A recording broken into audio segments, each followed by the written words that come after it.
Hello friends, I won't take much of your time. I just ask you to subscribe to the channel and like this video. Thank you. You ever come back to a place that should have been buried years ago, just to make sure it stays dead? That was me, pulling up to the same busted farmhouse my old man drank himself into every night, pretending he wasn't everything he warned me about. The mailbox was still half rusted and leaning sideways, like it gave up trying to stand straight after years of being slammed by the wind, or fists. The porch light buzzed overhead, flickering like it was afraid to go out, and behind that door I knew was a history soaked in whiskey, debt, and lies so heavy the walls still breathed them in. I wasn't here for reconciliation. The bastard had died 3 weeks ago, finally choked on his own bile in the middle of a storm, according to the coroner. I wasn't sad. I wasn't relieved. Mostly I was numb, which is how I've survived this long. I hadn't even reached the porch steps when I heard it. The low, snarling rumble of motorcycles rolling up behind me like a slow storm. Not one or two, a whole pack. 6 Harleys, matte black and chrome, engines thudding like war drums. They didn't yell, didn't need to. They parked in a semicircle, boxing me in like wolves watching a deer with a limp. The leader stepped forward. Big guy, bald, but with a beard that looked like it had scraped more than just plates clean. He had a faded tattoo of a snake wrapped around a cross on his neck. My father's old insignia from the time he ran with the Kings of Mercy. Except now, the cross was slashed through with an angry red X. He smiled without warmth. Time to pay his debts, princess. I stood there for a second, keys still in my hand, not saying a word. I could feel my boots sinking into the dry gravel, the sun beating down like judgment. My hand slipped into my pocket, and I typed a message. One word, sent. Then I looked the man dead in the eye and nodded once. All right, he raised an eyebrow. That easy? Sure, I said, stepping toward the porch. But you better make yourselves comfortable. You're early. They exchanged glances, but none of them followed me. Not yet. Inside, the house smelled like old smoke and rot. Dust clung to every surface like regret. There were still bloodstains on the floor near the fireplace. I didn't need to ask whose. I hadn't been in this house since I was 23, and even then, I didn't go past the front room. That night, I had left with a broken rib and 2 loaded guns. One for protection, the other for someone else I never got around to visiting. I dropped my bag on the couch and opened the creaking cabinet behind the bookshelf. The shotgun was still there, still loaded, wrapped in a flannel shirt that used to be mine, back when I thought loving your father meant forgiving him every time he failed you. I sat on the edge of the couch and waited. The minutes ticked by, slow and deliberate, like old men telling stories they swore were true. Outside, I could hear the murmurs of the gang. I could picture them pacing, checking weapons, wondering if they should break the door down or wait. Then the sound came, a low, thunderous hum rolling in from the distance. It wasn't the usual kind of Harley rumble.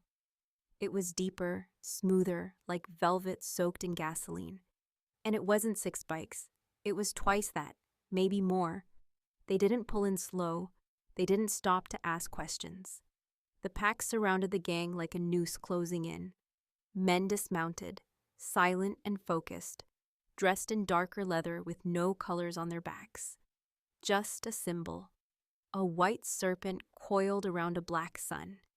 The leader, Roman, walked up the path like he owned every inch of this land. He didn't look at me. He looked straight at Dax and said one thing. She's not yours.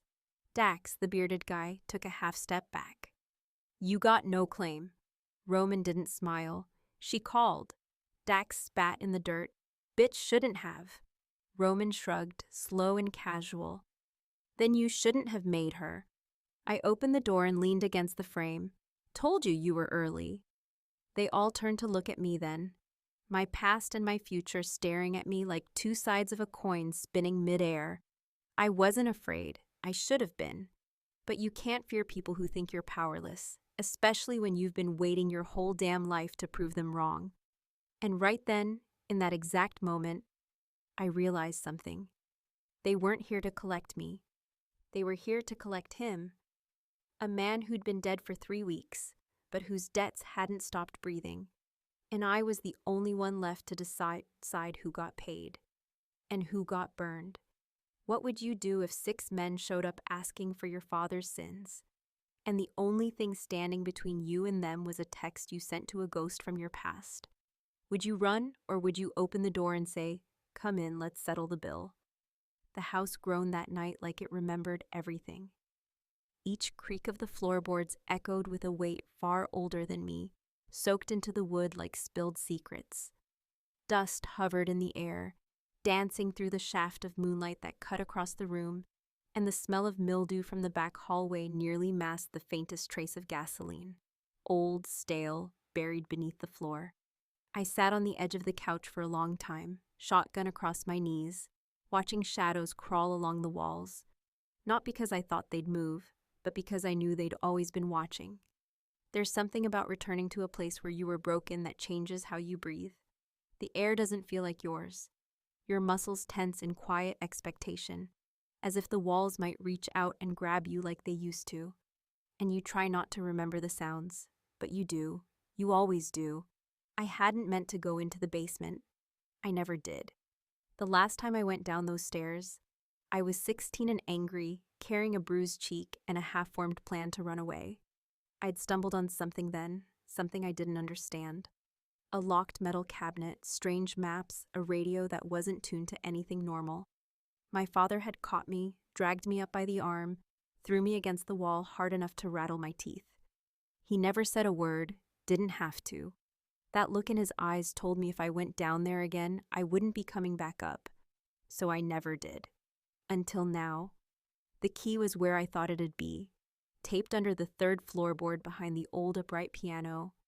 He always thought he was clever. He didn't realize that the people you beat remember everything, especially the small things. The door groaned when I opened it, like it hadn't moved in years. Dust rained down from the frame, and the air was thick and damp. The bulb still worked, barely, casting an orange flicker over the concrete steps that dropped into pitch black. It wasn't a basement in the normal sense. Not for storage, or tools, or even hiding booze. This was something else entirely. The walls were lined with gunmetal filing cabinets and yellowed corkboards covered in pushpins and strings. Dozens of photographs were tacked up like evidence, some blurry, some too clear. Men shaking hands in front of trucks, women standing in alleys. One photo was just a pair of boots under a motel bed. Some of the names were crossed out in red marker, others were circled. Dates scribbled along the edges. Payment amounts, locations. None of them made sense yet. But one image stopped me cold. A Polaroid, old and bent at the corners, showed a boy tied to a chair. Blood streaked down the side of his face. His shirt was torn, and across his chest were 3 letters, burned in deep. T.C. Tom Carter, my father's initials. The boy in the photo was maybe 16, maybe younger. And even though I didn't recognize the face, I recognized the jacket lying in the corner of the frame. Same colors, same snake and cross, the Kings of Mercy. And in that moment, something inside me shifted. I had always known my father wasn't a good man, but there's a difference between a mean drunk and a man who ran operations that involved branding teenagers like cattle. Suddenly, all the whispers from my childhood, the hushed voices behind closed doors, the men who never stayed for long, the sound of hammers behind the barn late at night, they snapped together like bones setting back in place. This wasn't just about debts. This was about history, and blood, and promises made in smoke-filled bars at 2 a.m. My father hadn't just been involved in bad things. He had orchestrated them, carefully, with records, and those records were all here. I opened the ledgers one by one. They were sorted by year, neat handwriting in pencil, with numbers and names and strange codes I didn't yet understand. The final entry in the most recent book was dated 2 months before he died. It said simply, "Elsie, delivery promised, final payment, no exceptions." Elsie Lena Carter, me. My blood ran cold, and for a moment, I thought maybe I had read it wrong. But there it was, my initials, underlined twice, a location code, a date circled in red, tomorrow. I stared at it until the letters blurred. I could hear the engine hum from outside, Roman's bike idling with slow menace. His men were still out there, standing like statues, keeping Dax's crew corralled at the edge of the gravel. Suddenly, I remembered something I hadn't thought about in nearly 20 years. The night I left town, after my father broke my rib and told me if I ever saw Roman again, he'd put him in the ground himself. I had stopped just long enough to say goodbye. Roman hadn't answered his door, but his bike was outside. I left a note in his saddlebag. I told him I loved him, that I had to disappear, and that I hoped he would forgive me someday. He never did. Now he was back, and he had brought an army with him. But he hadn't come for revenge. He came because I texted one word. Wake. That was the code. That was the trigger. I had set a fire I didn't fully understand, and now it was spreading. I sat back on the cold basement floor and flipped through the rest of the book. The last few pages had notes in a different handwriting, sloppier, rushed. A name kept showing up, Marcos. A location I didn't recognize. A dollar amount that made my stomach turn. My father had sold me, not metaphorically, literally. He had made arrangements to hand me over in exchange for something big enough to make him take the risk. But he had died before the deal was completed, and now someone was coming to collect. I heard the basement door creak upstairs. Heavy boots stepped across the floor. Roman's voice called down, "Lena, we need to talk." I stood up, one hand on the shelf to steady myself. "Yeah," I said, "we really do." Roman's silhouette at the top of the basement stairs looked exactly the way it had in my memory, though I knew better than to trust my memory when it came to him. Time does strange things to the way we remember people, softens the edges, buries the warnings under nostalgia, dresses up old wounds like they were almost worth it. But there he was, standing like he had a right to be in this house, as if the ghosts here recognized him too. He didn't speak again, not right away, just waited while I closed the ledger and placed it gently on the shelf beside the others. My fingers lingered a second too long. That was the thing with finding truth. It didn't always set you free, but it sure as hell changed what you were willing to do next. I climbed the stairs slowly, taking in the sound of my boots on each creaking step. Roman hadn't moved, and when I reached the top, he looked at me with that same unreadable face he used to wear whenever I asked him questions he didn't want to answer. It wasn't anger in his eyes. It wasn't even judgment. It was something far worse, recognition. Like he had known I would eventually end up right back here, standing in front of him, covered in dust and betrayal, with a past that wouldn't stay buried. "I need to know everything," I said, my voice flat, even, too tired for anger, but too sharp for softness. "Right now." He gave me a small nod, then motioned toward the back porch. We walked in silence, past the old dining table with the broken leg that my father refused to fix, past the cracked window where I once climbed out to meet Roman when I was 17 and foolish enough to think love could outpace bloodlines. The air outside had cooled, and the scent of smoke drifted faintly from where the bikes idled. Roman lit a cigarette without asking if I minded, and for a moment, the flick of his lighter was the only sound between us. He took a slow drag, exhaled, then leaned against the railing, the wood creaking slightly beneath him. "You always knew he was dirty," he began, and his voice was lower now, rougher around the edges, like gravel dragged through whiskey. "But what you didn't know is how far down he went. Your old man didn't just run with the kings. He built something darker under them, something most of the brothers didn't even know existed." I said nothing, just stared at him, letting him unfold it in his own way. He made deals with other clubs, cartels, militias, anyone who needed something done quiet and quick. He ran girls, Lena, not just women, girls. I found that out too late, and when I tried to confront him, he threatened to turn the whole table on me. Said he'd make it look like I was in on it. Said nobody would believe the lovesick grease monkey over Tom Carter. I felt my fists clench before I realized it. Every bone in my body screamed to go back down into that basement and burn every file, every picture, every line of his handwriting, until nothing was left but ash. But I needed more. I needed it to make sense, even if I knew it never could. "Why didn't you tell me then?" I asked. "Why disappear?" Roman looked away, eyes fixed on the tree line, where the headlights of the rival bikes still glowed dim and distant. "Because your name was already on the list. I saw it.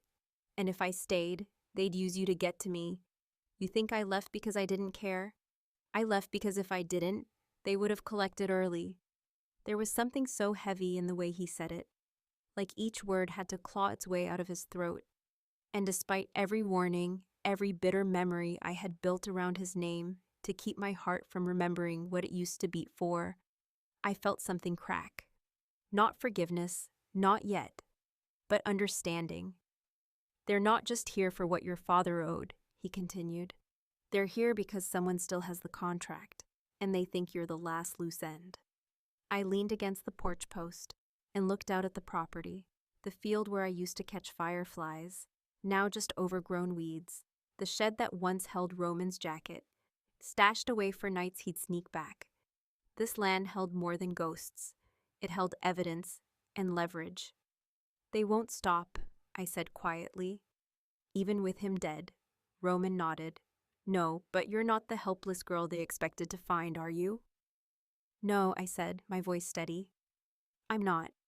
We stood there for a moment longer, both of us watching as Dax's crew shifted uncomfortably by the trucks. They were outnumbered now, and they knew it, but they weren't retreating yet, not until someone bled. "I need to know who has the contract," I said. "If my father's ledger ended with me, then someone took that and ran with it." Roman turned to me then, and for the first time, I saw something in his eyes that made my stomach knot. "I know who has it," he said, "and he's closer than you think." I waited, the silence stretching between us like an old scar about to split open. "Marcos," he said finally. "He used to be one of us. Now he runs with the outsiders, real organized. He bought up debts like they were stock options, and he's been waiting for your father to die so he could collect without interference." That name again, Marcos, the one scribbled in the margins of the ledger. I didn't recognize it, but the dread in Roman's voice told me everything I needed to know. "Why wait until now?" I asked. "Why not come for me years ago?" Roman took a final drag from his cigarette, flicked it into the dirt, and looked at me with an expression that chilled me to the bone.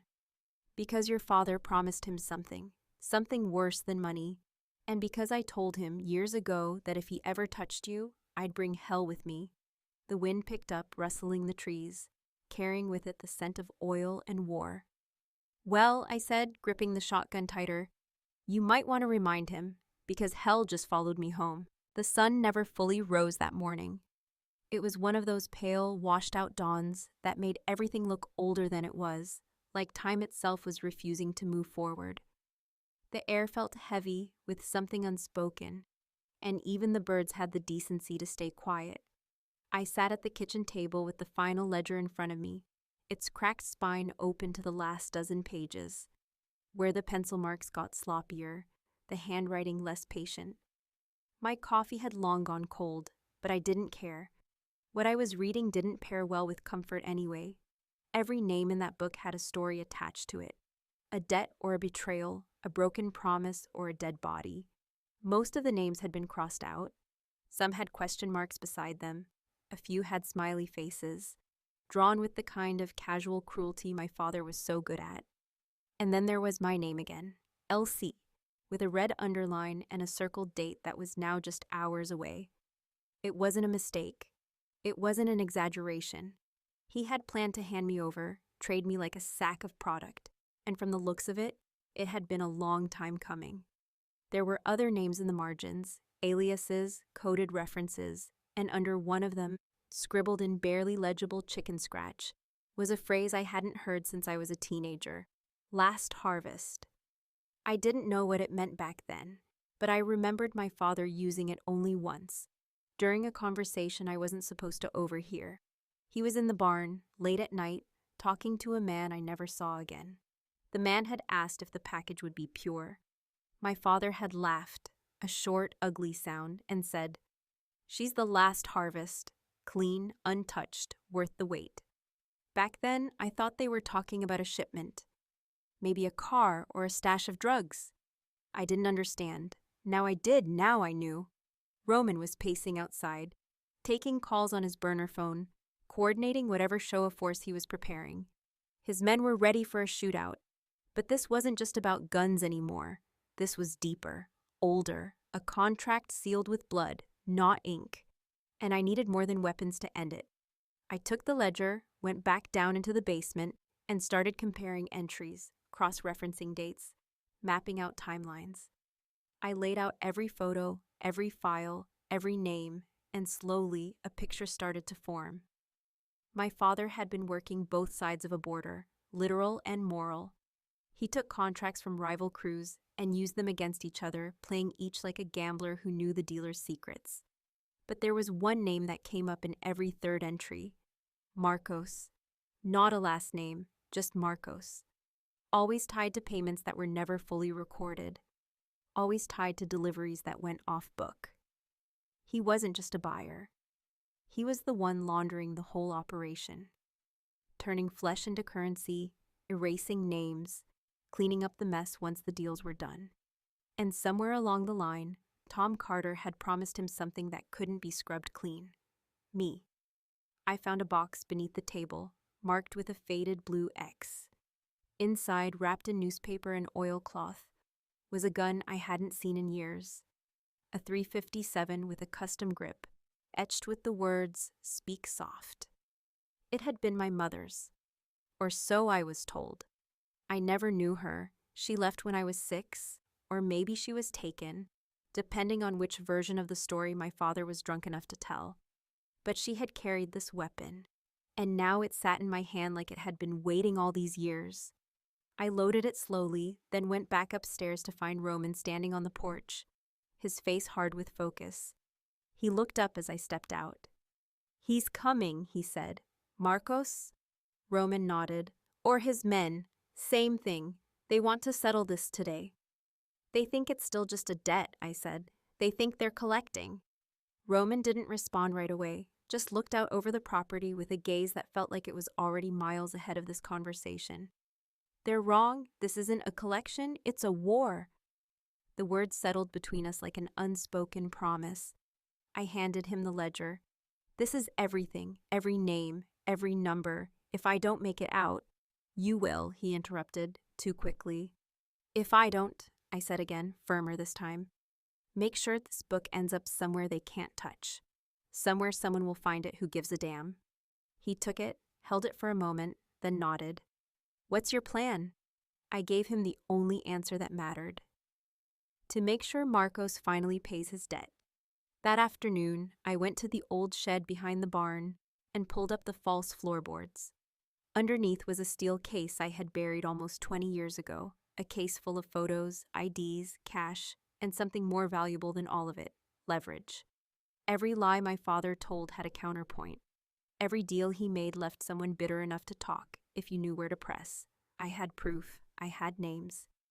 I had a way to turn the hunter into the hunted. By the time the sun started to dip behind the tree line, we were ready.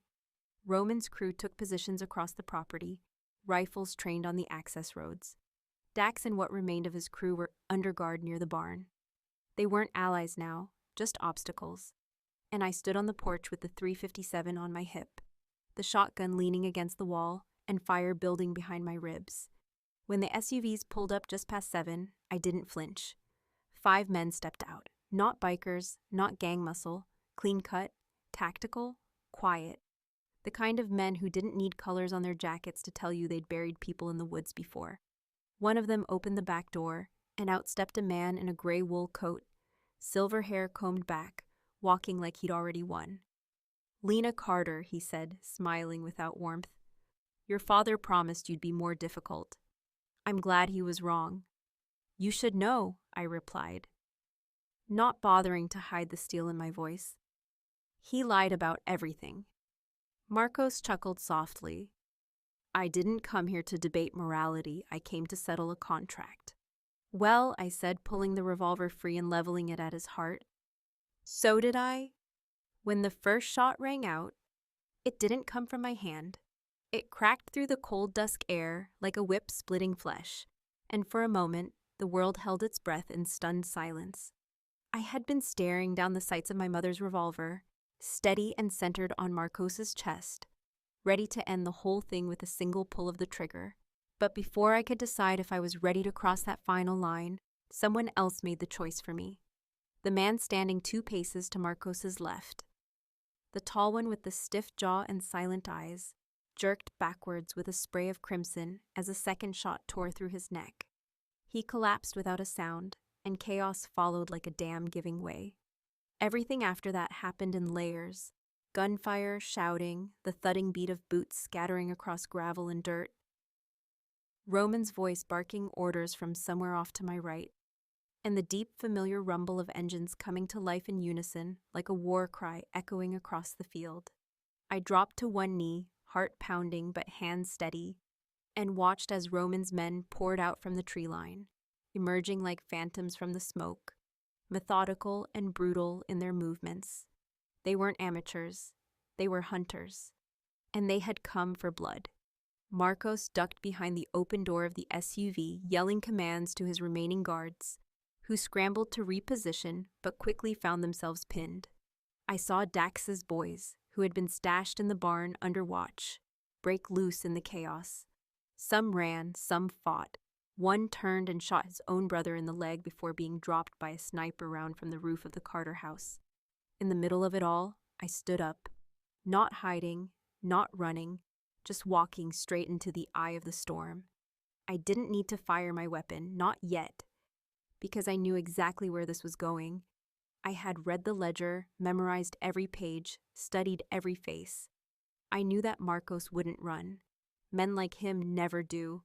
They think they're untouchable, even when the fire reaches their own skin. I reached the SUV and stepped around the side just as Marcos raised his pistol.